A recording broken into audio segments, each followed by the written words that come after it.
Good morning. This is October 22nd, 2023. My name is Kanji, Argetsinger, and this is a Coming to the Path talk.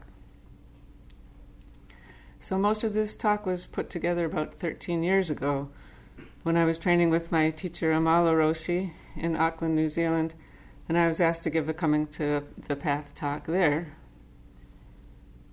And I guess a Coming to the Path talk is a chance for a person to think back to their early years and kind of look at some of the causes and conditions that came together to make it so that they ended up here at the Rochester Zen Center, which for most of us I think is a pretty unexpected outcome. So that's the material I covered in my initial Coming to the Path talk, and I'm going to stick with that today for the most part. But just to say that so much has happened since then. I'm 68 years old now.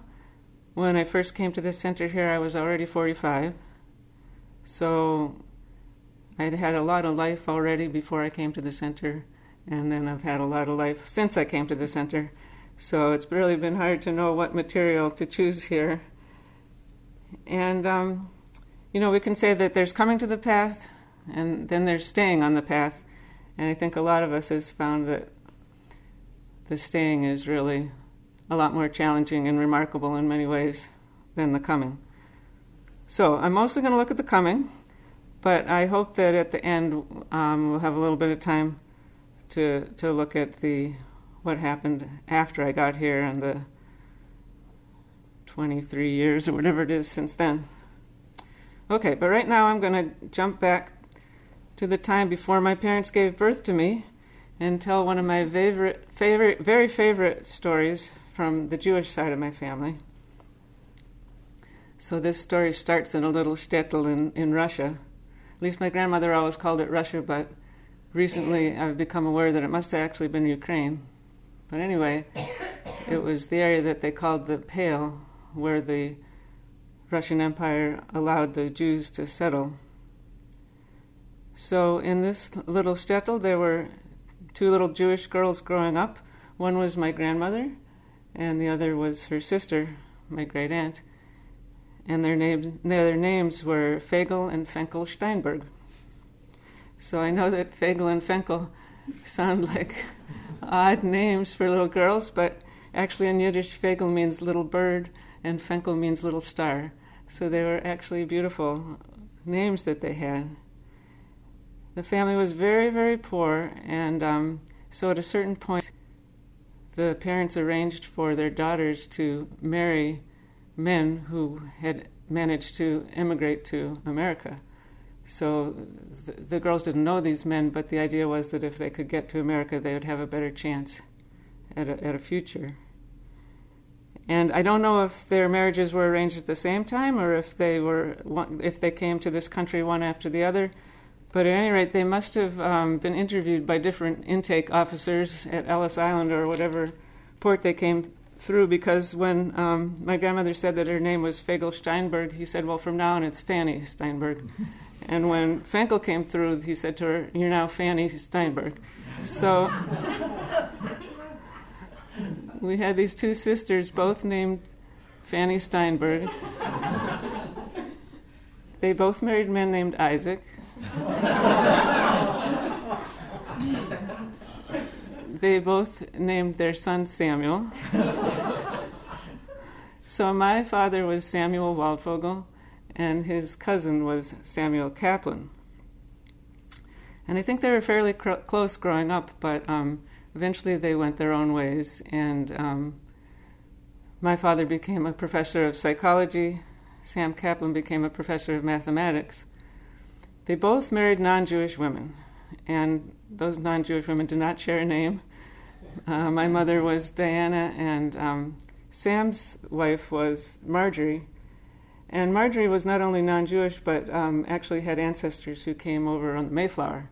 So quite a American aristocracy. Well, they weren't in touch when they had their kids, but when they did get back in touch, you're not going to believe this, it's a true story. We had 3 kids in my family, my sister Ann, and then me, Kathy, and my brother David. And the Kaplans, it turned out, had 2 kids, and they were Kathy and David. And Sam was living in West Lafayette, Indiana. He was teaching mathematics at Purdue University. And I don't know how many people have been to West Lafayette, but it's just a classic Midwestern town. And so this would have been in the 50s. Jews were really an anomaly there, and any Jews that there were would have been associated with the university. But Kathy and David went to public school there and were usually the only Jewish kids in their class. And Kathy was Sam and Marjorie's birth daughter, but David was actually adopted, and ethnically he was Korean. So here's where we get to the point of the story. One day in school, in David's class, they're studying the Pilgrims and the Mayflower, and the teacher asked, "Is there anyone in the class who has ancestors that came over on the Mayflower?" And the only child to raise their hand was David Kaplan, the Korean boy.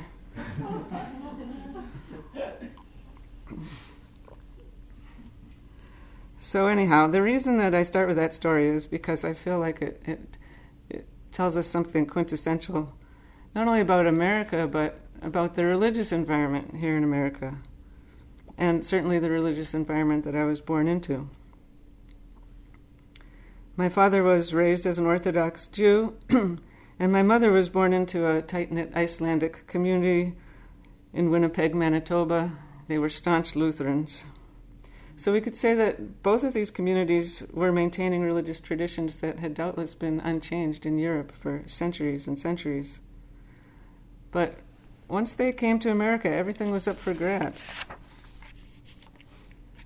And there wasn't a lot of chance that the kids were going to stick with the traditions that they were raised in. And I think that's still true in our country. I don't think a lot of people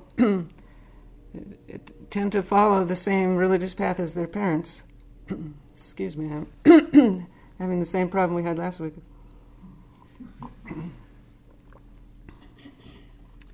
Yeah, I don't know the statistics of our country compared with others, but we're a country of individualists, and we have the freedom of religion written into our Constitution, and it seems to be almost a demand that everybody find their own way, and that it's not going to necessarily be their parents' way.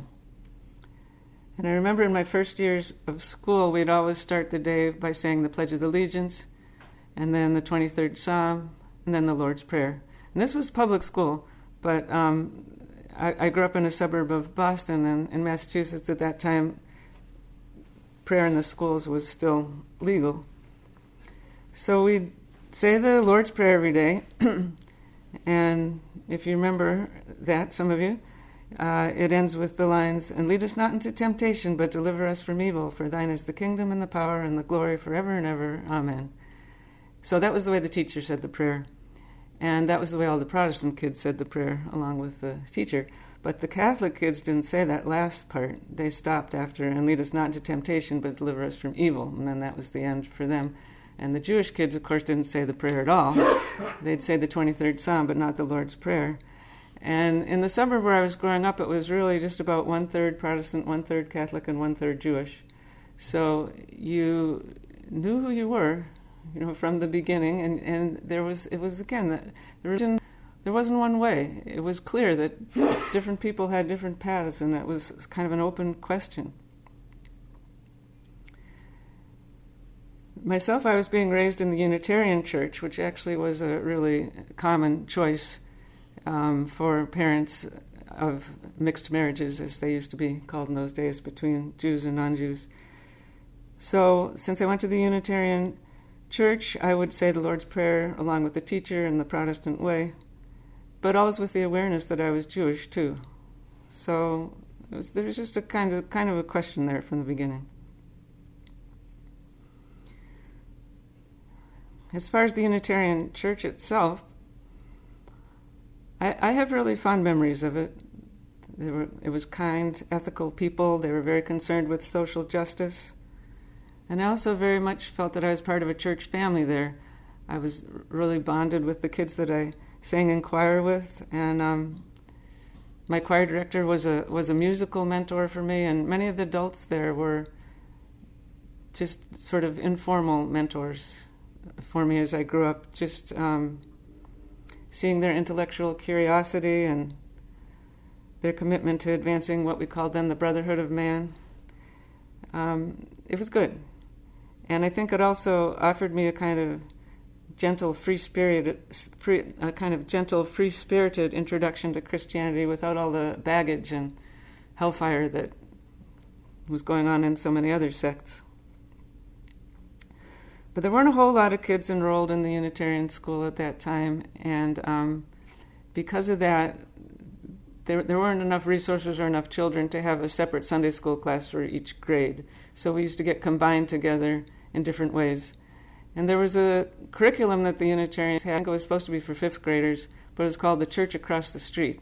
And what you did when you were taking that class was you would study the other religions that were being practiced in the community, and then on a Saturday or Sunday you would go to the services and see what was going on there. And because of the way that the classes were combined different years, I actually had that curriculum 3 years in a row. So I went to a lot of churches and saw a lot of things, synagogues, and I found that a really interesting experience. My own parents, although they chose the Unitarian Church for us and attended, as far as their own spiritual life was concerned, I think the best term for it would be they were like post-religious. They had left Orthodox Judaism and strict Christianity, and that was liberating for them. They met when my father was teaching psychology at Wayne State University in Detroit, and my mother was one of the students in his class. That was also okay then. And their circle of friends was very left-wing, intellectual, Jewish, socialists, communists, Freudians. They were Freudians, or at least they weren't behaviorists. I would say, if anything, their religion was psychology, and for them, behaviorists were like the Antichrist, you know. And they didn't have kids after they were married for about 8 years. So I think their lifestyle was kind of bohemian. They moved to Boston, where my father was an adjunct professor at Harvard, and my mother worked as a social worker at the Judge Baker Guidance Clinic. But by the time I was born, I was the second child. They had moved to the suburbs and settled down. We lived in a suburb where there were a lot of professors, a lot of academic families. So they settled down there, and I guess they should have lived happily ever after, but that's not what happened. What happened actually was that my father died. And he died when I was 5 years old. My older sister was 9, and my little brother was just 2. And he died of colon cancer. So he was quite ill for about a year before he died, and was in and out of the hospital, mostly in at the end of that time. So people often ask me if I remember my father, and I do remember him. I mean, I suppose at this point they're memories of memories, but no, I really do remember him, and I have very few memories of like anything we did together or anything we talked about, anything like that, but I just remember him. Like, I remember what it felt like to sit in his lap, have my cheek against his tweed coat. I remember his scratchy face when he'd come home from work with 5 o'clock shadow. I remember the way his voice sounded, the way he smelled. So it's like him, I remember. I'm sure if he walked in here and spoke, I know just what his voice sounded like.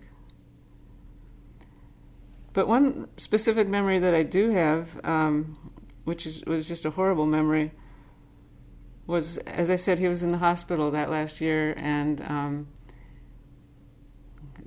kids weren't allowed to visit people on the hospital wards. Children weren't allowed on the hospital wards. So a nurse had arranged that we could visit my father one day in the hospital lobby. So it was supposed to be a special event, and we were all dressed up in our party clothes, and we were taken to the hospital lobby to see him. He was brought down in a wheelchair I seem to remember like there was a plaid blanket over his lap, or he was wearing a plaid bathrobe or something. There was something about plaid there. And we had a chance to visit with him in this lobby. It was a public space. People were looking at us. I was just totally freaked out. We didn't know what to do or say. And in my mind, it didn't make any sense because my father was going to get better and he was going to come home. That was the way I looked at it. That was what I'd been told. But of course, I realize now that he never did come home after that, and that this had been arranged because people knew that this was the last time we'd ever see him. And even though I didn't know that, I think, I picked up on it, and that's why I have just this vivid, horrible memory of what an awful, awful experience that was.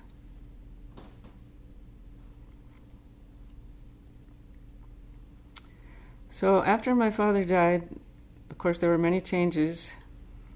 My mother went back to work, and my grandmother and great aunt from my mother's side of the family, so that was the Icelandic side, they moved in with us in order to help take care of the kids so that my mother could go back to work. But more important than those sort of external changes was the internal change in me. At the age of 5, I had really encountered the great matter at close hand, seen death up close, and I knew that it was a reality. And I felt like it was a secret that I had that the other children didn't have. Like the other kids didn't know this.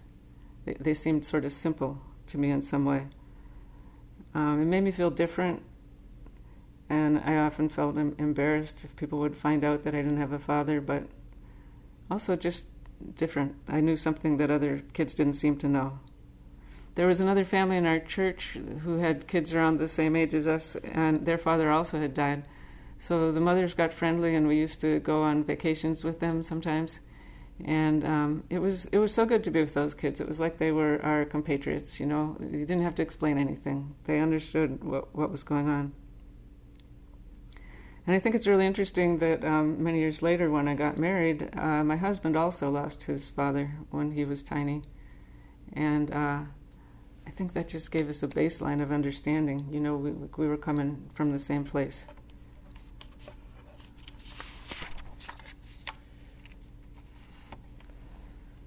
So when I look back at those years, it always kind of fascinates me how what was going on in the outside world, what was going on in our country, really mirrored what was going on for me personally. Shortly after my father died, President Kennedy was assassinated. That ushered in a decade of assassinations, and for me, each one of those assassinations, it was like somebody's father was getting killed. And especially President Kennedy, the kids were so close to the age of me and my brother, and the little boys saluting at the coffin and all that. It just... It felt in some ways like losing my father again. It affected me a lot.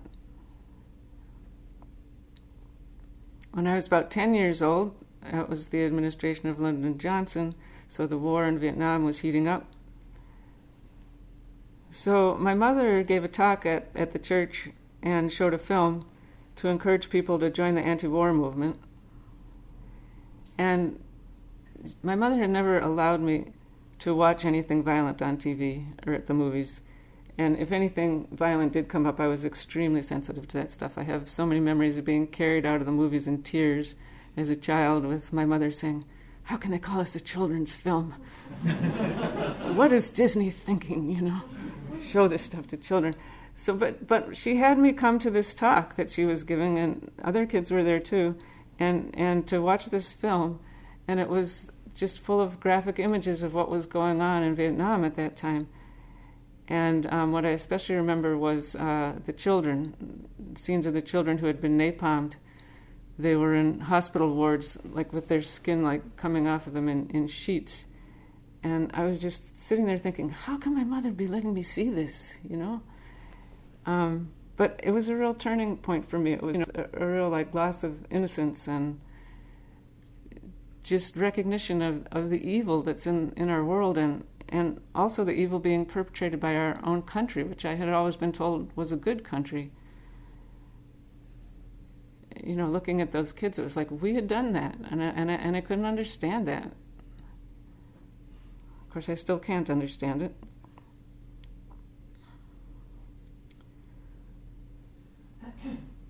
But as the 60s went on, it was the time when I was a young teenager, and all sorts of internal chaos and rebellion that was going on with me seemed to just be mirrored by the external chaos of the war and the chaos that society seemed to be spiraling into with riots in the streets and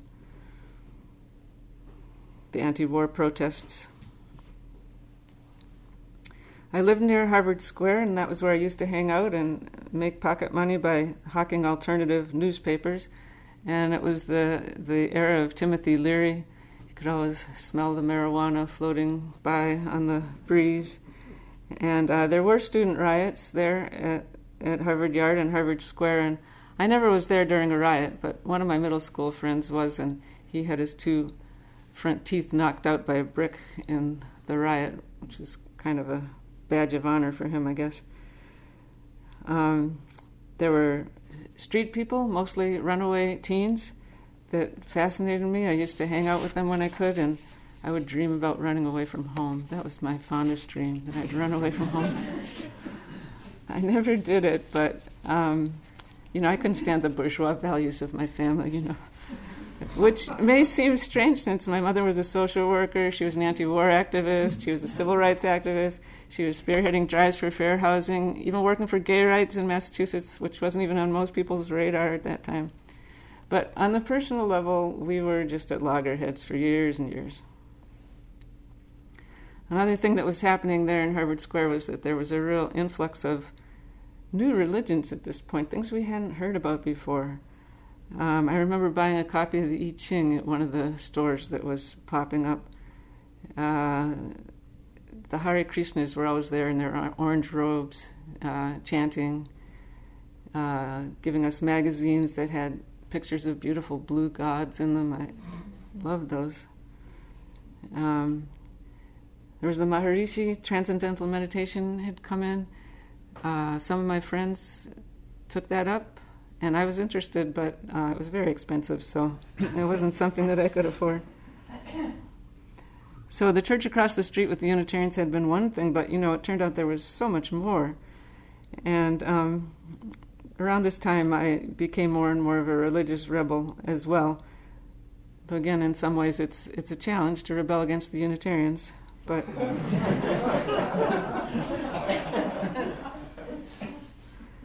when I was 12 years old, I announced to my mother that I was not going to Unitarian Church anymore. I said, it is not even a religion. They don't believe anything. And I'm not going. So that was the end of that, at least for then. But I think a more important moment than that I remember was when I was 14 or 15 and went to the Boston Museum of Fine Arts by myself. So my mother loved the museum, and she had taken us there frequently when we were kids. And so we had always gone and seen our favorite galleries, which were French Impressionists, the early Americans, the Egyptians. But this day, I took the subway there, and I wandered into a gallery that I had never seen before, and it was the medieval gallery.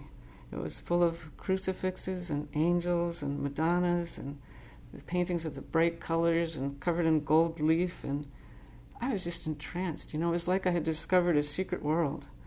It was a world they were keeping secret from me, And that began, for me, a secret kind of flirtation with Catholicism that went on for many, many years. Maybe it's still going on to some extent, I don't know. But it was my secret. My family didn't know about it, and that was one of the ways I found to rebel against the Unitarians.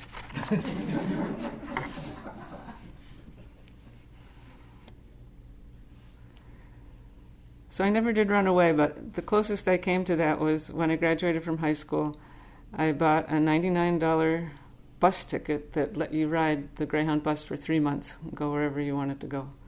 So for 3 months I went all around the country, sometimes staying with friends and relatives, sometimes staying in youth hostels. Sometimes I'd join up with other people, but mostly I traveled on my own, and as far as religious experiences, did things that, I was lucky to live through, like taking LSD while I was hiking up a mountain in Colorado by myself. But since I did live through it, it was an amazing experience.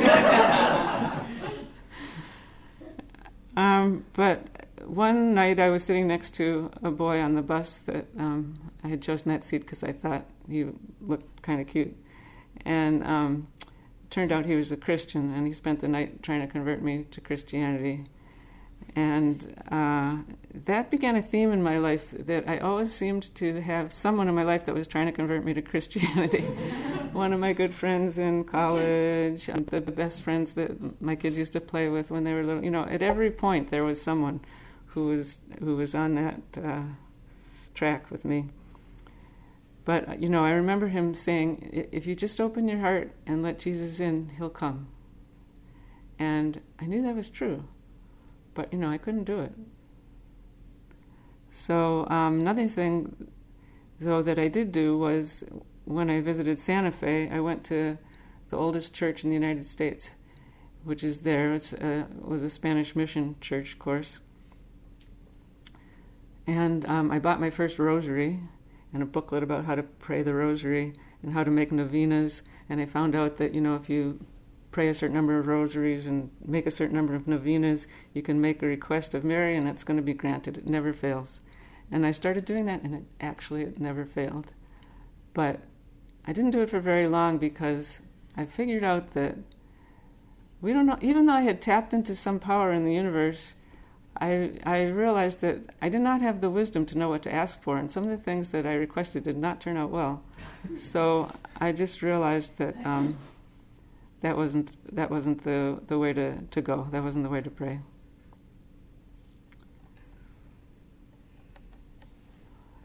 Well, I did go to college, and I met my husband there, and at 24 years old, I got married. And nobody could have been more surprised about that than me. When he first asked me to marry him, I just laughed. I thought that was the most ridiculous thing. Up to that point, I was pretty much, in the sex, drugs, and rock and roll lifestyle. And I didn't know anyone that was married. None of my friends were married. I'd never been to a wedding. My own wedding was actually the first wedding that I ever went to. And, I guess he must have been pretty persuasive because I did it. And it just felt like a break. It was just a new thing that we were setting off on together, and a whole new kind of commitment. So when I met my husband, he had been actually living for several years with the Trappists and living the monastic lifestyle, which fascinated me. He had also been in seminary for a time, studying for the priesthood.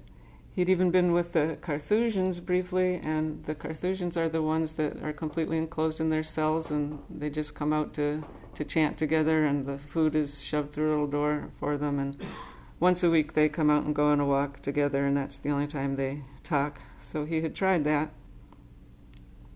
But he had been a convert to Catholicism, and at the point that I met him, he had come out the other end and realized that he could not deal with the Catholic Church as an institution anymore. And I certainly never became a Catholic because of the same reasons. But we both loved the ritual of Catholicism, and especially Gregorian chant, which he introduced me to. We used to chant together. On Easter, we'd chant the Easter Vigil and the Midnight Mass together rather than going to church. It was like we had the same religion, and it's hard to say what that religion was. It wasn't Catholicism. But somehow we just really understood each other. And shortly after I was married, I started graduate school at Princeton. And at Princeton they have this thing called the chapel. And the chapel is actually an enormous faux medieval cathedral. It's huge, beautiful building. And I started singing in the chapel choir there. So,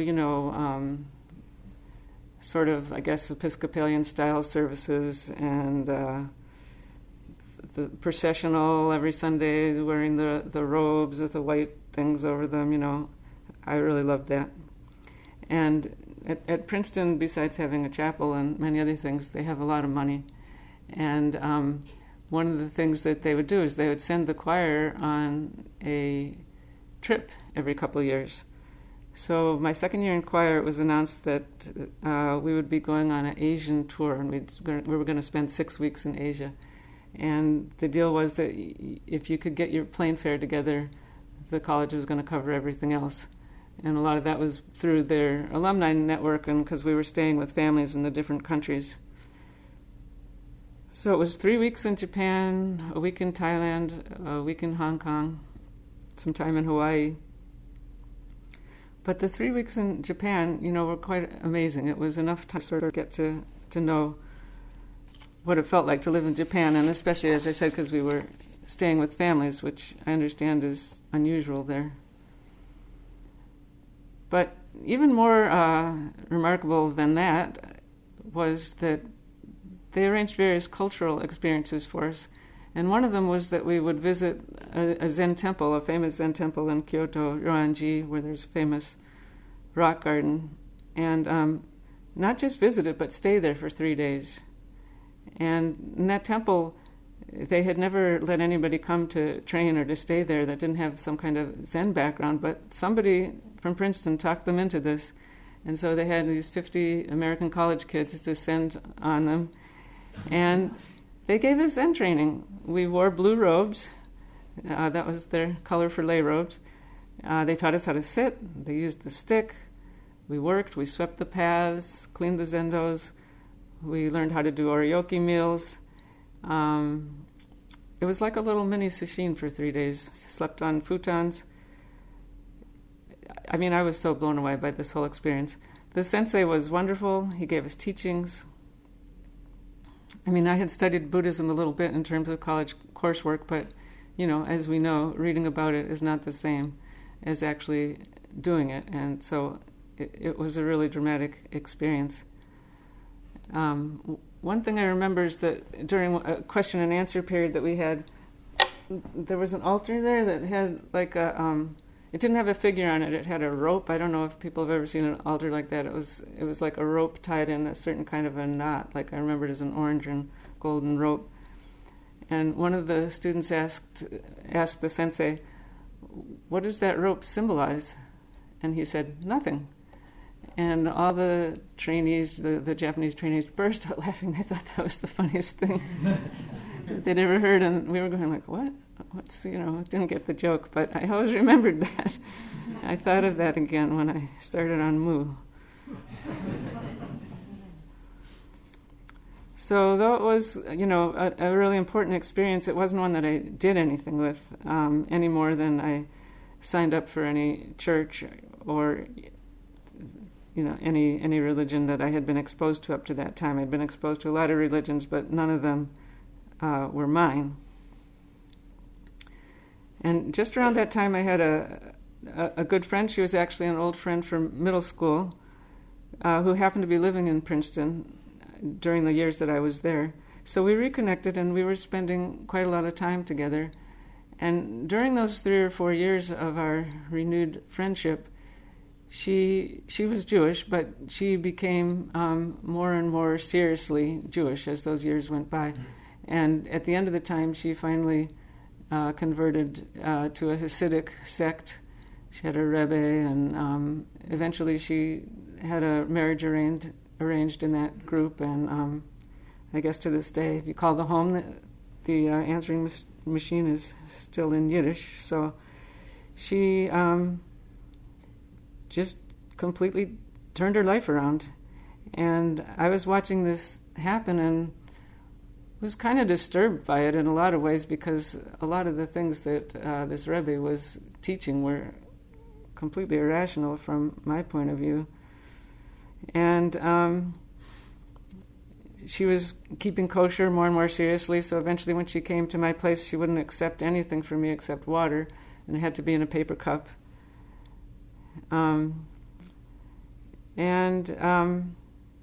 She was spending time trying to convince me that the Jews in general, and her Rebbe in particular, had a special corner on the truth. And I said to her, I don't believe that. And she said to me, well, what do you believe? And I said, well, I believe that, here we go with the cliche. I said, I believe that all religions are like different paths, but they're all leading up the same mountain. And she said to me, well, that might be true, but if you don't get on a path, you're never going to get up the mountain. I was like, oh.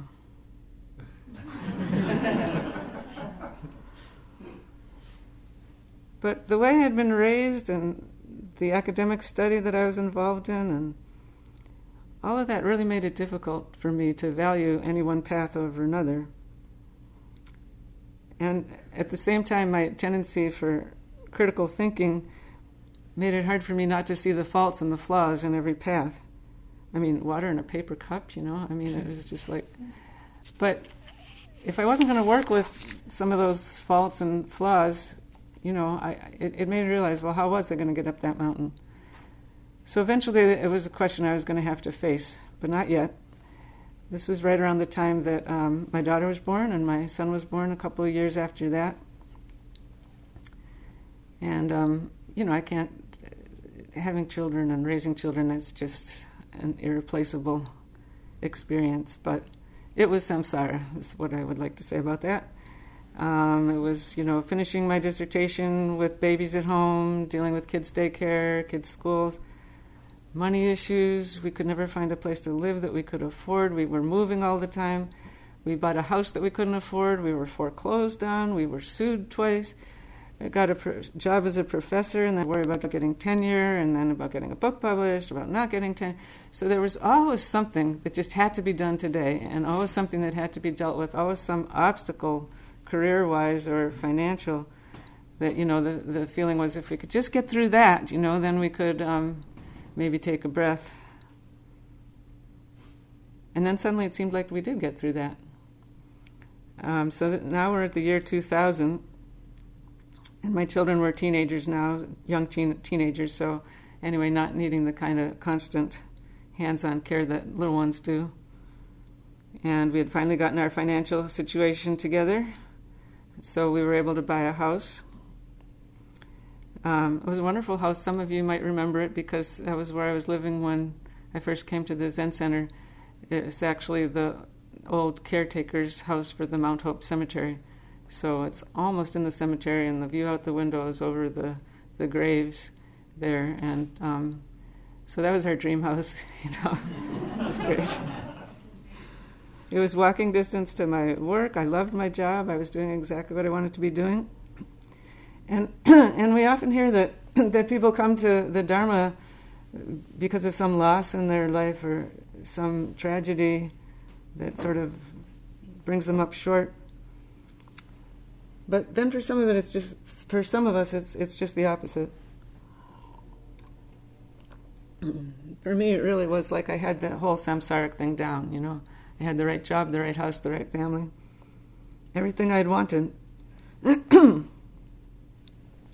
So then, you know, why am I still so unhappy, so dissatisfied? How can I be unhappy when I'm so fortunate?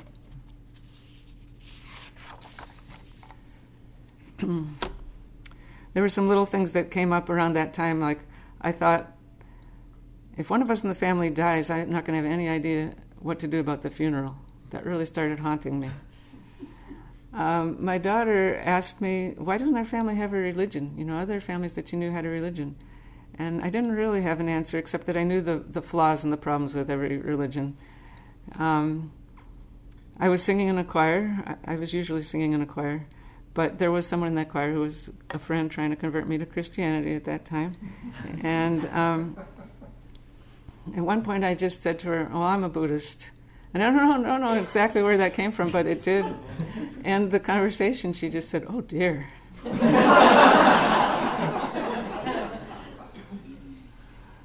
So it all sort of came to a head for me in a real night of angst, dark night of the soul.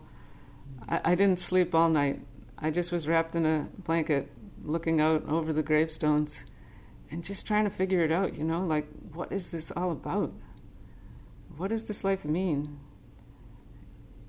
I just didn't know what to do. The Tibetans have what they call the preliminary contemplations, or the thoughts that turn the mind to Dharma. And those thoughts are the unsatisfactoriness of samsara, the certainty of death, the uncertainty of the time of death, and the importance of wisely using whatever time we have. So I didn't have any of that Dharma vocabulary that night, but that's what was going on for me. It was like I had discovered those contemplations that are supposed to give energy to your practice. So in the morning I said to my husband, the most important thing in life is religion, and we have to get a religion. And it says in the Bible, by their fruits ye shall know them. And the only people I see putting out good fruits in this country are the Quakers and the Buddhists. So we have to choose one of those. And if you don't really want to go with either of those, I'll consider the Episcopalians.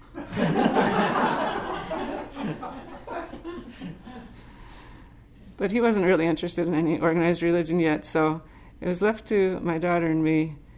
She had gotten more and more interested in Buddhism and wanted to find a Buddhist youth group to join. And when I called the Zen Center, lo and behold, they were just starting one. So I was finally ready to get on the path. And for me, at least, I was an example of what they say, when the student is ready, the teacher appears. I knew that I was looking for a religion and a community, but I didn't know I was looking for a teacher. I mean, I don't know that I'd ever really heard of that or knew anything about it, but when I arrived here, my teacher, who was not a teacher at that time, Amala Roshi, was leading the youth group that we had come for. And shortly after that time, Bodhin Roshi went on sabbatical for a year, and so she was leading the Zen Center. And let's see. I've been talking for a long time already. So that's the coming.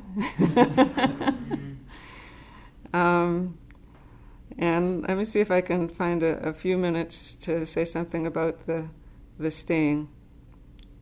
Mostly it was just really, really hard. I made a really strong connection with Amala Roshi right away, but 2 years after I got here, she and her husband went back to New Zealand. I had already told her that I wanted to ordain as a priest. It wasn't until 20 years later that I actually did ordain as a priest, so it wasn't until 10 years later that I was in a position to be able to leave my job and ordain as a novice priest. But after 3 years of training as a novice, I just felt so overwhelmed by obstacles. There were logistic obstacles. My family was in this country. We actually were just moving to Massachusetts at that time. The center that I was trying to train at and the teacher I was trying to train with was 9,000 miles away from my family. There just didn't seem to be any solution to that.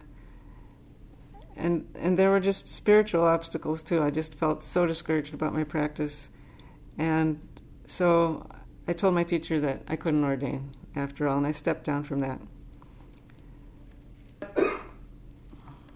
How can I sum this up in a couple minutes here? The point I'm trying to make is that I reached that point, but at the same time that I reached that point, something else was going on, which was that both my teacher and I were realizing that I needed to find some different ways to practice than what I was doing. And I had already at that point been starting to get involved with Alan Wallace, who's a Vajrayana teacher and teaches shamatha, calm abiding meditation. And I was doing that, and I was doing solo retreat. And then later on, I discovered centering prayer, which is a Christian form of meditation with strong influences from Zen. And so, just to read what I wrote here, each of these paths gave me something that I needed. Shamatha, an emphasis on calming rather than striving or questioning. Centering prayer, an emphasis on surrender over control and intention over attention. Of course, calming, surrender, and intention are all vitally important parts of the Zen path as well. But these supplemental paths, I'd call them supplemental paths, not alternate paths necessarily, have really enabled me to bring those aspects front and center, to get them in my body, as we say in Zen. So, I still believe with my whole heart that all paths are going up the same mountain. And at the same time, we have to find the right paths. We have to be willing to wander onto another path at times if that's what we need. And we start to realize that there really isn't a path because we're already there. So I was going to end with a verse from Dogen, which I guess we barely have time for. So, treading along in this dreamlike, illusory realm, without looking for the traces I may have left, a cuckoo's song beckons me to return home. Hearing this, I tilt my head to see who has told me to turn back. But do not ask me where I'm going, as I travel in this limitless world, where every step I take is my home.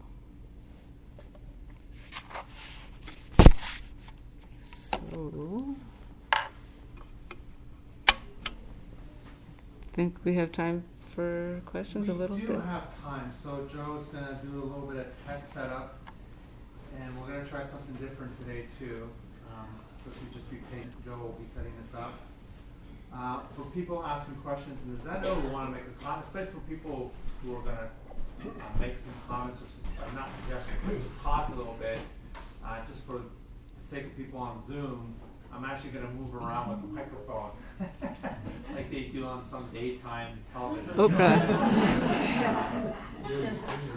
Yeah. Jerry Springer without the chaos and violence and stuff in that show. But you can only imagine. You hope.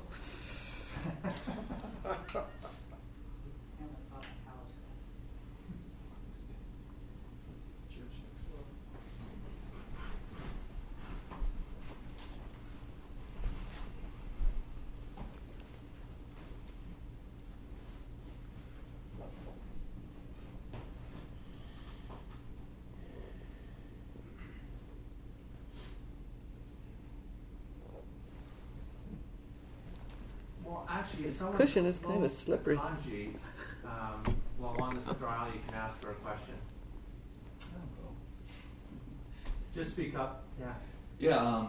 Kanji, your recounting of the movie you saw of when your mother brought you to the Vietnam War, that really struck me because I have vivid memories of, in 8th grade, our history teachers showing us graphic images of the Holocaust and concentration camps, and in one sense, it was. I'm not going to say traumatizing. It was intense. It was. It was intense, but at the same time, it very much informed my education, I think, and the way I saw the world. And I realized that you're in a unique position that you can have the perspective as a mother, grandmother, former college professor, and someone who had that experience. And I'm wondering what your thoughts are as far as, nowadays every class or something needs to have a trigger warning or something to protect. So-called, or seemingly protect somebody from, these types of what could be difficult emotions, and I'm wondering, what is the, see what I'm getting at as far as what are the pros and cons, and what are we protecting people from, or what is lost from them experiencing those types of emotions early on. I think, well, I'm not going to say my perspective, but I just wanted to throw that out there and see if you had any. Well, I mean, I don't want to get political, but I think the trigger warnings and the stuff that's out there are used for it's a political ploy. It's being used in a political way, and I think actually nowadays kids see much more violence, much earlier, much more regularly than we certainly did. So I think what they're what you're talking about, what they're putting a limitation on is certain political points of view more than seeing things that are violent or actually traumatizing. So, yeah, I think that it's all, of course, I've raised kids. I have a granddaughter right now who's at a Jewish school, which is an absolutely wonderful school, and my daughter and her family's conversion to Judaism has been just a wonderful blessing and a great thing for them. But to see the stuff that her school is putting out at this moment, it's not, So I think that things have to be age appropriate as much as you can, and then at some point, we all have to find out some of what actually has gone on and is going on. Just raise your hand if you have something to say.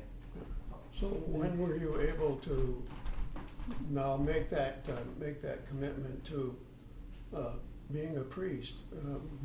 Last year? Last year. Was it a kind of freedom thing or? Well, I had stepped down from my novice period, as I said. And then gradually I kind of changed my mind and thought, well, I really made a mistake there. I really blew it. And so I started trying to get back on the path, on the priesthood path, but then it was my teacher who wasn't so convinced by that. Yeah. And so then I decided that's okay, I'm going to do the lay ordination. So I did the lay investiture in 2018. That part I was reading from at the end was actually something I wrote for that occasion. And Chisai and I both did the lay ordination, and she was there at mine, and we supported each other. And so then you could have knocked me over with a feather when, I always kept doing Doksan with Malaroshi all these years. That never stopped. So either I would be in New Zealand or we'd do it long distance. Yeah, one day she just said, well, I'd like to ordain you. And I was just completely flabbergasted because I thought I had given all that up, So that's how that happened. Yeah. I just want to see, before Luca asks their question, I just want to check in with Zoom, see if anyone has any questions or comments.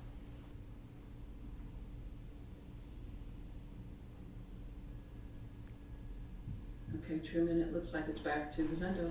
All right, Luca. Thanks. Kanji, thank you so much for your beautiful talk. Oh, thank you. I really appreciated how you discussed just the messiness and complexity of spiritual life and practice, because I think the prevailing cultural narrative is that it's very cut and dry, it's very uncomplicated, it's kind of all or nothing. And in my own tiny spiritual journey, I've been greatly helped by the so-called supplemental practices and paths and things, and that's actually enabled me to keep going. Right. And so hearing, your long experience with that complexity, embracing that complexity and taking what helps you from different sources is really inspiring. So thank you for articulating it so beautifully. Oh, I think you articulated it better than I managed to, because I was running out of time. But no, that's really exactly what I was trying to say, and also just gratitude to my teacher for understanding that and for actually encouraging me on some of those paths and even exploring with me sometimes, And I think there's a lot of people here at the center who have something else, whether it's 12 steps or a synagogue or whatever, something else that gives them a kind of heart community that they need, in order to keep going. Okay, maybe one more question.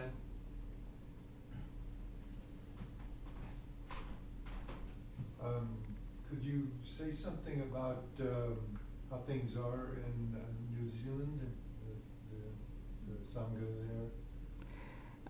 Things are much as they have been. Amala Roshi is on a 3-month sabbatical right now. So she's in retreat.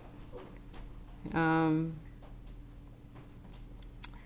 who's a priest there, has been able to, manage the center in her absence. And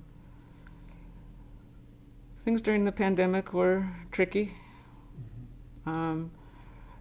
Lost long-term trustee and member because he was an anti-vaxxer, and quite a few people left because the center was requiring that, and then some people left because they didn't think that the center's guidelines were strict enough.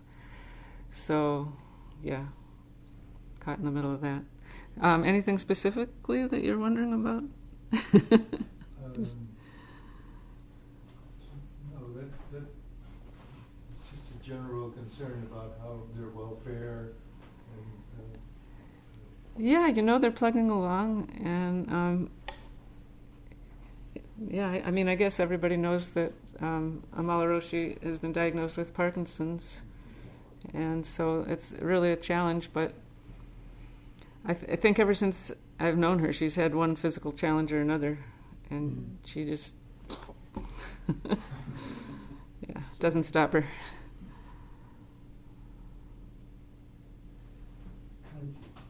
Oh, hold on, James. Got them over. I can hold it. Kanji, what do things like anti-racism, what does anti-racism, how does that make you feel as far as opening up into this world of truth? And especially what the Zen Center is doing, since we're exploring that in current times and trying to make some connection with the community. Well, thank you, for doing it.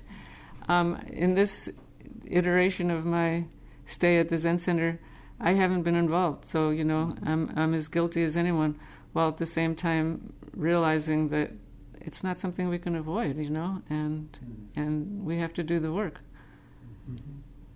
So, we just have to keep trying. I don't know what else to say. Yeah, it's one of many things to pass gates. You talked about gates and things, obstructions. Yeah, exactly. And, it's good to climb over them. Yeah, and one of the things that did, bring me to the center and to my teacher at the beginning was that they, as well as a youth group, they had just regenerated the Buddhist Peace Fellowship at that time. And so there was a fair amount of political activity and social activity, and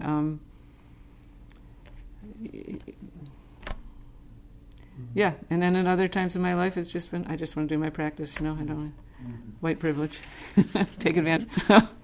It's terrible. Practice always. Yeah, well, you're right, yeah. It is practice.